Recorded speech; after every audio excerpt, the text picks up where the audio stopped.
आजको यो भिडियो चाहिँ हाम्रो अब इन्ट्रान्सको रिजल्ट आइसके पछाडि तपाईँले कुनै पनि इन्जिनियरिङ कलेजमा कुनै पनि फ्याकल्टीमा रेगुलर अथवा फुल एडमिसन गरुन्जेल त्यतिन्जेलको प्रोसेसहरूको बारेमा हुनेछ। म यसलाई सुरुदेखि हुन्छ नि तपाईँले इक्जाम दिइसके पछाडि के हुन्छ त तपाईँले रिजल्ट पाउनुहुन्छ। रिजल्टमा तपाईँको ऱ्याङ्क होला, स्कोरहरू होला, यताउति कुरादेखि लिएर त्यस पछाडि कलेजले तपाईँलाई एडमिट गर्नको लागि के प्रोसेस गर्छ, अनि कुन कुन प्रोसेसको थ्रु तपाईँले कुन फ्याकल्टी रेगुलरमा पाउने कि फुल पाउने त्यो कसरी डिसाइड हुन्छ, यावत कुराहरू म यस भिडियोमा एक्सप्लेन गर्नेछु। सबभन्दा पहिला मानौँ आइयुको रिजल्ट आयो। रिजल्ट आयो भन्नुको मतलब तपाईँले आइयु इन्ट्रान्समा कति स्कोर गर्नुभयो, अनि त्यो स्कोरको बेसिसमा तपाईँको ऱ्याङ्क कति भयो त्यो कुरा तपाईँले पाउनुहुन्छ होइन। यति कुरा पाइसके पछाडि अब तपाईँ इन्ट्रान्समा पास हुनुभयो भने तपाईँ एडमिसन गर्नको लागि इलिजिबल हुनुभयो। त्यति इक्जाम दिएर पास हुनुभयो भन्दामा तपाईँले कहाँ कहाँ मतलब कुन कलेजमा अनि कुन फ्याकल्टीमा एडमिसन पाउँदै हुनुहुन्छ थाहा हुन्न है त। त्यसको लागि अब आइएको एडमिसन प्रोसेस बुझ्नुपर्ने हुन्छ। एडमिसन प्रोसेसमा चाहिँ सबभन्दा पहिला अब रिजल्ट आएको एप्रोक्सिमेटली एक हप्ताको बिचमा, एक हप्ता पछाडि अहिले एउटा प्रायोरिटी फर्म भनेर नोटिस खोल्छ, अनि तपाईँले आफ्नो प्रायोरिटी फर्म सब्मिट गर्नुपर्छ, प्रायोरिटी अर्डर राख्नुपर्छ। प्रायोरिटी अर्डर भनेको के हो भन्दाखेरि चाहिँ तपाईँले कुन कलेजमा अनि कुन सब्जेक्ट रेगुलर फुल कुन कुनमा पढ्न चाहनुहुन्छ त्यसको अर्डर राख्नुहुन्छ। अर्डर राखेर एउटा फर्म बुझाउनुहुन्छ। जस्तै म मानौँ पुल्चोक क्याम्पसमा कम्प्युटर इन्जिनियरिङ रेगुलरमा पढ्न चाहन्छु। रेगुलरमा अभियसली फी कम हुन्छ, त्यही भएर कम्प्युटर इन्जिनियरिङ रेगुलरमा पुल्चोकमा मेरो फर्स्ट प्रायोरिटी भयो।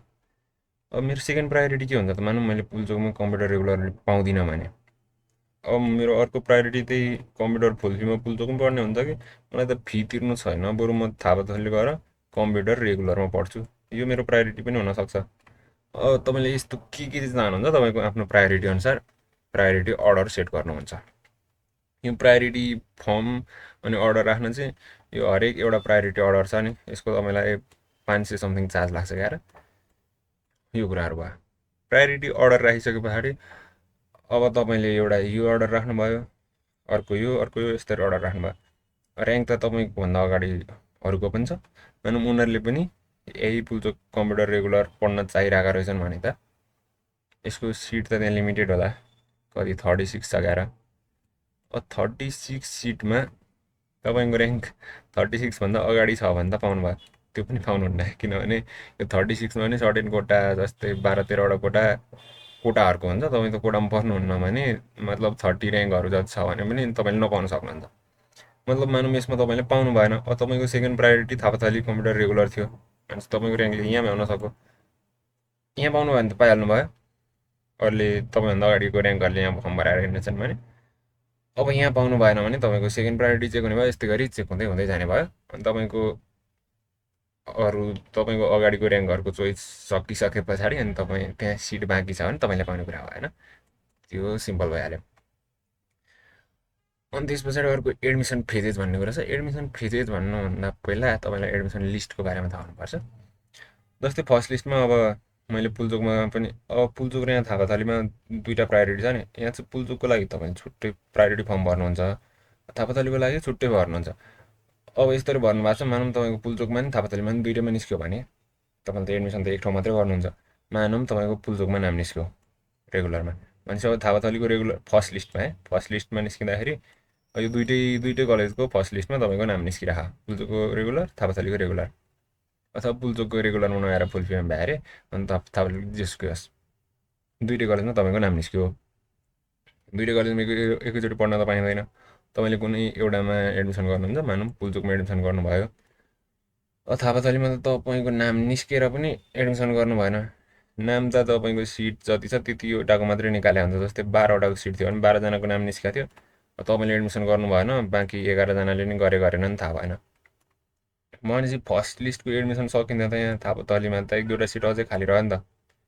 त्यस पछाडि अब सेकेन्ड लिस्ट निस्किन्छ, त्यो खाली रहेको सिटमध्ये अब अगाडि यो 12जनामध्ये 13औँ पोजिसनमा परेको कसैले पाइरहेको थिएन नि त। तपाईँले एडमिसन नगरेपछि त उसको चान्स भन्यो उसको लिस्टहरू चाहिँ सेकेन्ड एडमिसन लिस्टमा नाम आउँछ उसको। अब उनीहरूले एडमिसन गर्लान्, त्यहाँ पनि केही कारणले अब मानौँ अर्को मान्छेको फर्स्ट लिस्टमा थापाथलीमा निस्केको थियो, उसले एडमिसन गराएको थियो, सेकेन्ड लिस्टमा उसको पुल्चोकमै नाम आयो अरे, उता थापाथलीबाट यता सिफ्ट हुन्छ भनेपछि सेकेन्ड लिस्टमा पनि केही सिट खाली हुन सक्यो भनेपछि सेकेन्ड लिस्टको एडमिसन पछाडि पनि फेरि थर्ड लिस्ट आउँछ। अब थर्ड लिस्टमा पनि सेम प्रोसेस हुने भयो, बाँकी रहेको अर्कोबाट एडमिसन गर्ने भयो। यति भइसके पछाडि यो फर्स्ट सेकेन्ड थर्ड लिस्टहरूमा चाहिँ प्रायः जसो 90% जस्तो एडमिसन कम्प्लिट हुन्छ। यदि त्यसमा पनि कम्प्लिट भएन भने अब एडमिसन फेजेसको बारेमा बुझौँ।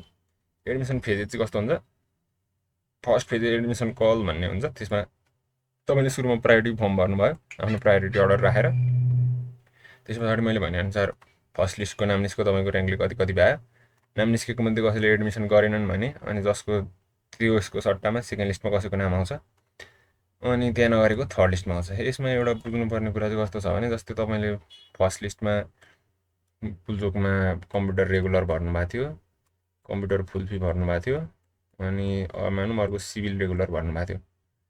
अनि तपाईँको नाम चाहिँ सिभिल रेगुलरमा आयो अरे, थापाथलीतिर मानौँ कम्प्युटरकै रेगुलरमा आएको थियो अरे। तपाईँले थापाथलीमा कम्प्युटरको रेगुलरमा एडमिसन लिनुभयो, यहाँ चाहिँ सिभिल रेगुलरमा आएको थियो एडमिसन लिनु भएन भने तपाईँको सेकेन्ड लिस्टमा फेरि कम्प्युटरको फुल फीमा तपाईँको ऱ्याङ्कले भइरहेछ भने पनि तपाईँको एडमिसन लिस्टबाटै त्यो फेजबाटै तपाईँको नाम आउट भइसकेको हुन्छ, किनकि तपाईँको नाम निस्केर पनि तपाईँले एडमिसन गर्नु भएन। तर तपाईँको नामै निस्केको थिएन, कुनै पनि सिभिल रेगुलरमा पनि भएको थिएन, तर सेकेन्ड लिस्टमा चाहिँ सिभिल रेगुलरमा भयो भने त्यति बेला फेरि सेकेन्ड लिस्टमा नाम निस्किने भयो। त्यही भएर आफूलाई चाहिने भन्दा धेरै प्रायोरिटी नराख्नु ल। पहिलो कुरो त यसलाई पैसा लाग्छ हरेक एउटा प्रायोरिटी राख्न, अनि दोस्रो कुरो तपाईँको त्यो प्रायोरिटीमा नाम आयो अनि पछि तपाईँले मुड चेन्ज गर्नुभयो, डिसिजन चेन्ज गर्नुभयो भने अनि त्यो फेजभरिमा चाहिँ तपाईँले अब फेरि यो माथिल्लो प्रायोरिटीहरूमा ऱ्याङ्क पुगे पनि तपाईँको नाम आउँदैन यदि अगाडि नाम आएर एडमिट गर्नुभएको छ भने। यसरी कोही छुट्या छ अनि फर्स्ट सेकेन्ड थर्ड लिस्टमा पनि कसैको नाम आएन भने त्यस पछाडि सेकेन्ड फेज भनेर अर्को प्रायोरिटी फर्म खुल्छ। त्यसमा पनि सेम फर्स्ट लिस्ट जस्तै फोर्थ लिस्ट आउने भयो, त्यहाँ बाँकी रहेको सिटमध्ये त्यसमा अझै खाली भयो भने फिफ्थ लिस्ट, अझै खाली भयो भने सिक्स्थ लिस्ट, अनि त्यस पछाडि सेभेन्थ एट नाइन्थ, मतलब यो सेकेन्ड फेजको पनि 3टा लिस्टमा काम सकिन्छ। त्यस पछाडि फेरि अर्को एप्लिकेसन खुल्छ, यो चलिरहेको छ। प्रायः जसो फोर्थ फेजलाई चाहिँ लास्ट फेज भनेर विज्ञापन गरिन्छ, अनि प्रायः जसो मैले सेभेन्थ एट नाइन्थसम्ममा अलमोस्ट सबै हुने जति फिल्ड भइसकेको देखाएको छु। अनि लास्ट फेज पनि खुल्छ, त्यसमा पनि केही खाली भयो भने हुन्छ। नत्र यति पछाडिसम्म पुग्दा जस्तै 90% जति फर्स्ट फेजमै हुन्छन् एडमिटेड, अनि बाँकीको 8-9% जति यहाँ होलान्, बाँकीको 1.5 जति यहाँ भएर लास्टमा 0.5 जति। यो मैले यतिकै ऱ्यान्डमली राखेको डाटा हो, मतलब धेरै जसो अगाडि नै एडमिसन हाम्रो सकिन्छ। यो थियो हाम्रो अब तपाईँ कसरी एडमिट हुन सक्छ आइमा रिजल्ट आएपछि भन्ने बारेमा। यदि तपाईँको एडमिसन कम्प्लिट भइसके पछाडि एउटा युनिक आइओई रोल नम्बर आउने भन्ने कुरा हुन्छ। ती 3 दिनसम्ममा चाहिँ तपाईँले एक कलेजबाट अर्को कलेजमा सिफ्ट हुन यताउति गर्न पाउनुहुन्छ। आइओई रोल नम्बर आइसके पछाडि चाहिँ सायद यो कुरा गर्न पाइँदैन। अनि मानौँ मैले सिफ्टिङको कुरा भनिसकेँ, जस्तै एउटा कुरा छुट्याएर रहेछ, तपाईँको फर्स्ट प्रायोरिटी कम्प्युटर रेगुलर थियो पुल्चोकमा, सेकेन्ड प्रायोरिटी कम्प्युटर फुलफिल थियो, थर्ड प्रायोरिटी मानौँ इलेक्ट्रिकल रेगुलर थियो, सरी इलेक्ट्रोनिक्स अथवा इलेक्ट्रिकल रेगुलर थियो। तपाईँको फर्स्ट लिस्टमा इलेक्ट्रोनिक्स रेगुलरमा आयो, तपाईँ एडमिट हुनुभयो। सेकेन्ड लिस्टमा तपाईँको ऱ्याङ्कले चाहिँ कम्प्युटर फुलफी पाइरहेको छ, तपाईँको हायर प्रायोरिटी त कम्प्युटर फुलफी थियो नि त इलेक्ट्रोनिक्स रेगुलर भन्दा, तपाईँ यहाँबाट यहाँ सिफ्ट हुन पाउनुहुन्छ होइन, त्यो अटोमेटिकल्ली हुनुहुन्छ। तर यहाँ रेगुलरभन्दा फुल फीमा फी बढी हुन्छ भने चाहिँ यो फी बढी भएको फी बुझाउन चाहिँ तपाईँ कलेज फेरि एकचोटि जानुपर्छ, यस्तै के हुन्छ।